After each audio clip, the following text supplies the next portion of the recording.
Kerala Blasters അവരുടെ സീസണിലെ ആദ്യ മത്സരം സൂപ്പർ കപ്പിൽ രാജസ്ഥാൻ എഫ്.സിക്കെതിരെ വിജയിച്ച് തുടങ്ങിയിരിക്കുകയാണ്. ആദ്യ മത്സരത്തിൽ തന്നെ പുതിയതായി വന്ന വിദേശ സ്ട്രൈക്കറായിട്ടുള്ള ഒബിയേറ്റ് സ്കോറും ചെയ്തു എന്നുള്ള സന്തോഷ വാർത്തയും ബ്ലാസ്റ്റേഴ്സ് ആരാധകർക്കുണ്ട്.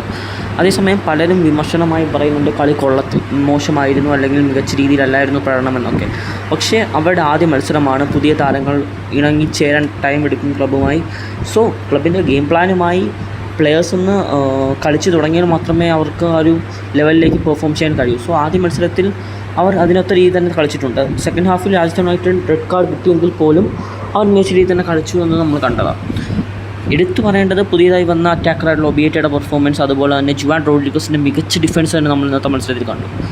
മാത്രമല്ല നമ്മുടെ പുതിയൊരു കാവൽ മാലാകയായി നോറ ഫെർണാണ്ടസ് മാറുമെന്ന് തന്നെയാണ് ആദ്യത്തെ മത്സരത്തിലെ പ്രതീക്ഷ. കാര്യം മികച്ച രീതിയിൽ തന്നെയാണ് നോറ ഫെർണാണ്ടസ് ആദ്യ മത്സരം കളിച്ചിരിക്കുന്നത്. സോ എല്ലാം കൊണ്ടും കേരളത്തിനൊരു പുതിയ തുടക്കം തന്നെ ഈ സീസണിൽ കിട്ടട്ടെ എന്നുള്ള പ്രതീക്ഷയോടെ പ്ലീസ് സബ്സ്ക്രൈബ് മൈ ചാനൽ.